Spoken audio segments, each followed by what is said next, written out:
शेख साहब, क्या ज़िमनी इलेक्शन में हिस्सा लेने का फैसला हो गया है? देखिए जी, इमरान खान साहब ने बायकॉट का ऐलान किया था आज से कोई 2-1 हफ्ते पहले, और फिर उसके बाद ये जो लास्ट मुलाकात हुई, अली बुखारी साहब जो है एक मैसेज लेके आए थे कि आप पॉलिटिकल कमेटी में इस पे डिलिबरेट कर लें, क्योंकि उन तक ये बात पहुंचाई गई थी कि अगर आप बायकॉट करेंगे तो कल 26 अक्टूबर के जो 26 नवंबर के जो केसेस हैं उनमें केपी में हमारी गवर्नमेंट है, वहाँ हमारे एमपीएज और एमएनएज भी हैं। वो उनको भी सजाएं हो सकती हैं और वो भी सीटें खाली हो सकती हैं। तो केपी में तो हमसे जितनी मर्जी सीटें खाली करा लें, हमारी गवर्नमेंट है, वो बदमाशी नहीं हो सकेगी, तो हम वापस आ जाएंगे। तो अगर आप बायकॉट करते हैं तो यहाँ पे तो बहुत सारे मसाइल पैदा हो जाएंगे। तो उस पे फिर खान साहब ने ये हुक्म दिया कि पाकिस्तान तहरीक इंसाफ की पॉलिटिकल कमेटी जो है वो इस पे डिलिबरेट कर ले और जो फैसला कर ले वो मुझे बता दें। फिर खान साहब के इस डायरेक्टिव की रोशनी में पॉलिटिकल कमेटी मीट हुई और उसका दूसरा सेशन आज भी होगा। उसमें फिर कल मेजॉरिटी ने ये सोच प्रिवेल की कि इलेक्शन लड़ना चाहिए और मैदान नहीं छोड़ना चाहिए, और उसमें ये फैसला हुआ। अब जो सिफारिशात की सूरत में खान साहब तक वापस पहुंचा दिया जाएगा। राइट, वानी पीटीआई ने महमूद खान अशरकज़ई को कौमी असम्बली में अपोजिशन लीडर बनाने का कहा। कल सियासी कमेटी ने इस फैसले को तब्दील करने की कोशिश की। बिल्कुल नहीं की। दिस इज रॉन्ग जी। मैं ये कुछ लोगों ने ज़राए से कल खबरें चलाई हैं और बिल्कुल गलत चलाई हैं। ऑब्वियसली जब आपको ज़राए लिखना पड़ता है और आप किसी का नाम नहीं कोट कर सकते, और फिर बंदे भी जो अंदर से खबर अगर कोई देता भी है तो फिर वो आधी मुड़ी खबर देता है, बाकी लोग अपने से ही तो कड़ियाँ ऐसी से कोई कड़ियाँ बात नहीं हुई, जोड़ के सबने इंतज़ाम वेलकम करते किया हैं। इसको कि नहीं, अशरकज़ई ये साहब होने वो चाहिए ये अपोजिशन ये में। कल कल कल सिंगल एजेंडा उसका था। और एक दूसरा पैगाम कल अली बुखारी साहब को मदऊ किया गया था पॉलिटिकल कमेटी में। उनसे एग्जैक्ट खान साहब का जो मैसेज था सारी कमेटी खुद सुनना चाहती थी, तो उन्हें वहां बैठ के बताया कि खान साहब का हुक्म है वाज़ेह कि no stone should be turn. आपने आखिरी ऑप्शन भी एक्सरसाइज करनी है, लीगल ग्राउंड, स्टे, अदालतें, कि ऑपोजिशन लीडर नेशनल असेंबली और सेनेट जो है वो रिटेन हो जाए, सीटें ना जाए, अदालती जंग लड़ें आप पूरी, और उनको आप वापस रखें। और हिफ्ज़ मा तकद्दुम के तौर पे कुछ नाम खान साहब ने वो प्रपोज किए और वो भेज दिए कि इन केस आइसोलेशन लंबी कर देते हैं, मुलाकातें नहीं होने देते, तो फिर उसमें किसको बनाया जा सकता है, क्या किया जा सकता है। तो वो पॉलिटिकल कमेटी इलेक्शन वाले मामले पे ही 1.5-2 घंटे की वो हो गई, उस पर फिर वोटिंग हुई। तो इस पे फिर बात नहीं हो सकी।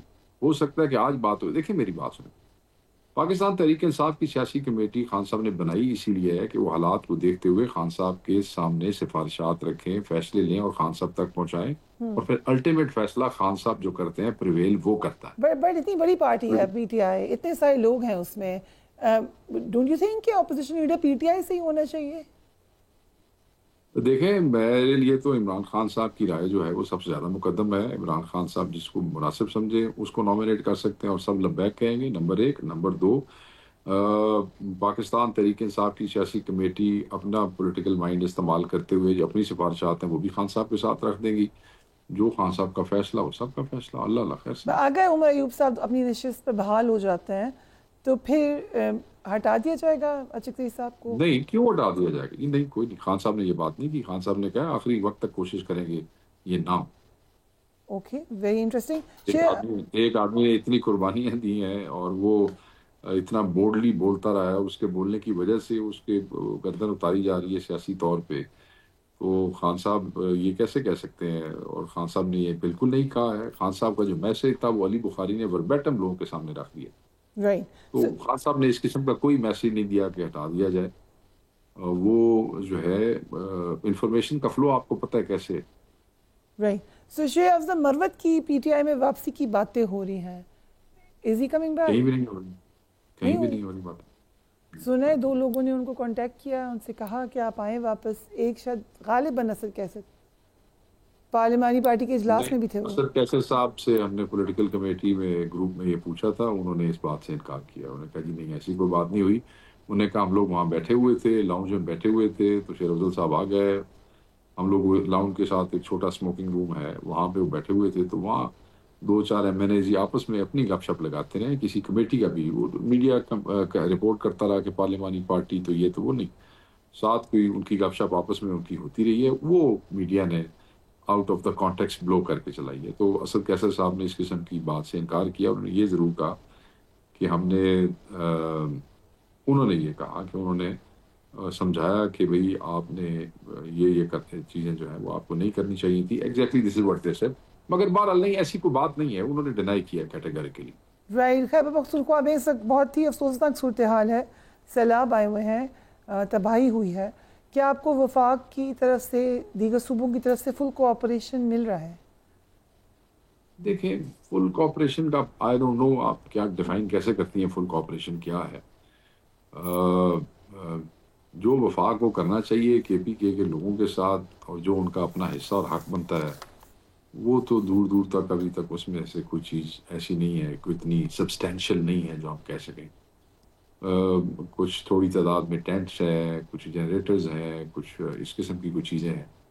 باقی اس طرح کوئی ایسی کوئی بڑی چیز نہیں آپ کہہ سکتے جو ہم کہیں کہ وہ فل کوآپریشن ہے یا کچھ ہے. میجورٹی کام جو ہے وہ کے پی کی گورنمنٹ اپنے ریسورسز سے کر رہی ہے اور خود کر رہی ہے. اور کس حد تک آپ کو لگتا ہے ریہیبلیٹیشن ہو گئی ہے؟ کتنا وقت لگے گا؟ دیکھیں، نسبتاً سابقہ ادوار اور ٹائم سے بہت بہتر میکانزمز اختیار کیے گئے ہیں. مین روڈ جو ہیں وہ کھولی جا رہی ہیں، دھڑا دھڑ کھل رہی ہیں، چیزیں پہنچ رہی ہیں. پہلی دفعہ تاریخ میں ایسے ہوا ہے کہ سیلاب سے دوسرے تیسرے دن ہی امدادی چیکس جو ہیں اس کی ڈسبرسمنٹ شروع ہو گئی ہے. لوگ آ رہے ہیں، لوگ بھی ہیلپ کر رہے ہیں، گورنمنٹ بھی کر رہی ہے. بہت بڑا ڈیزاسٹر تھا. بہت پورے بولڈرز، پورے پہاڑوں جتنے Indeed. بولڈرز جو ہیں وہ آئے اور گاؤں کے گاؤں کلاؤڈ برسٹ ہوا. اور پھر تو یہ فیز آگے بھی جائے گا. بہت سے مکانات تعمیر کرنے پڑیں گے. آگے موسم چینج ہو رہا ہے، اس حوالے سے چیزیں کرنی پڑیں گی. اور تحریک انصاف جو ہے وہ بھی پنجاب سے بھی، ہر ضلع سے جو ہے لوگ، تنظیمیں جو ہیں وہ اپنے پختون بھائیوں کے لیے جو ہے وہ ٹرک رواں دوا ہے آ رہے ہیں. ہفتے تک جو ہے یعنی کہ سیٹرڈے تک بہت سی امداد پارٹی کی طرف سے بھی پنجاب کے تنظیمی لیول پہ آئے گی. انٹرنیشنل ڈونرز بھی ہیلپ کرنا چاہتے ہیں، مگر ابھی تک کے پی اپنے ہی ریسورسز سے کر رہا ہے سب کچھ. اور میں یہ کیا کہوں اس پہ بہتری، لاس آف لائف اتنا زیادہ ہے. بس یہی ہے کہ ری ہیب اینڈ ریسٹوریشن جو ہے وہ ایک اچھے پیس پہ ہے. رائٹ. شیخ صاحب، کیا ضمنی الیکشن میں حصہ لینے کا فیصلہ ہو گیا ہے؟ دیکھیں جی، عمران خان صاحب نے بائیکاٹ کا اعلان کیا تھا آج سے کوئی 2-1 ہفتے پہلے. اور پھر اس کے بعد یہ جو لاسٹ ملاقات ہوئی، علی بخاری صاحب جو ہے ایک میسج لے کے آئے تھے کہ آپ پولیٹیکل کمیٹی میں اس پہ ڈیلیبریٹ کر لیں، کیونکہ ان تک یہ بات پہنچائی گئی تھی کہ اگر آپ بائیکاٹ کریں گے تو کل 26 نومبر کے جو کیسز ہیں ان میں کے پی میں ہماری گورنمنٹ ہے، وہاں ہمارے ایم پی ایز اور ایم این ایز بھی ہیں. وہ ان کو بھی سزائیں ہو سکتی ہیں اور وہ بھی سیٹیں خالی ہو سکتی ہیں. تو کے پی میں تو ہم سے جتنی مرضی سیٹیں خالی کرا لیں، ہماری گورنمنٹ ہے، وہ بدماشی نہیں ہو سکے گی تو ہم واپس آ جائیں گے. تو اگر آپ بائیک آؤٹ کرتے ہیں تو یہاں پہ تو بہت سارے مسائل پیدا ہو جائیں گے. تو اس پہ پھر خان صاحب نے یہ حکم دیا کہ پاکستان تحریک انصاف کی پولیٹیکل کمیٹی جو ہے وہ اس پہ ڈیلیبریٹ کر لے اور جو فیصلہ کر لے وہ مجھے بتا دیں. پھر خان صاحب کے اس ڈائریکٹو کی روشنی میں پولیٹیکل کمیٹی میٹ ہوئی اور اس کا دوسرا سیشن آج بھی ہوگا. اس میں پھر کل میجورٹی نے یہ سوچ پرویل کی کہ الیکشن لڑنا چاہیے اور میدان نہیں چھوڑنا چاہیے.